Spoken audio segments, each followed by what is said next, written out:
I agree that we need to have some leadership that establishes the global need to transition to sustainable energy.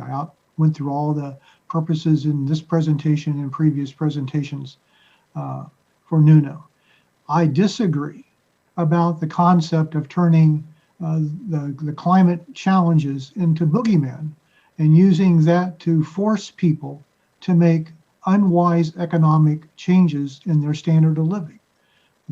People say we need to force utilities to go green. Well, where in Ohio am I going to find wind power? We don't have that here in Ohio. We have solar energy, but you want me to plow my farm fields under to build solar farms? I don't think so. Okay, but when people make these very ambitious or broad statements about forcing this kind of change, I basically, that causes me great concern. We do need leadership. President Kennedy took a gamble. It was a political gamble at the time, and the American industry responded to that and made his ambitious goal come true.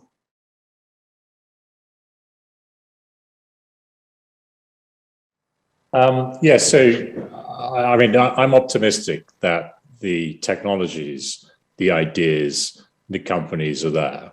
I'm more cautious about the alignment of governments because they are distracted by, COVID is a major global tragedy and issue, but does show that countries can respond when faced with extreme difficulties. So it is positive in that respect. And I'm encouraged by the social interest in trying to change the world. If you think about the challenges of the Canadian election next week, is driven by growing concern about climate. So you can see the growing impact of the younger generation challenging the status quo. These are encouraging feedback cycles to really encourage and move the world forward. In the same way that the overall planetary system has strong feedback cycles, and it is going to be increasingly clear, those feedback cycles, particularly in the North Atlantic conveyor, particularly with the increasing.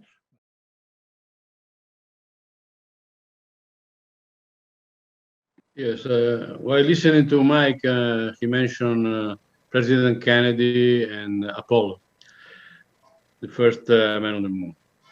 When he mentioned that, when he let's say he created a challenge, they didn't have the technology.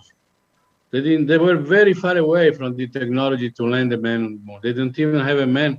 A man was starting to even the first American at that time was suborbital. When he mentioned that, they still didn't have a man in America in orbit. They still only had a suborbital flight with the ship. So what means that we had a person in power, a president who had a vision. So this is the main point. I don't see vision, for instance, in energy or others, but the government, the politician has the enormous power of changing the situation, of motivating the private industry.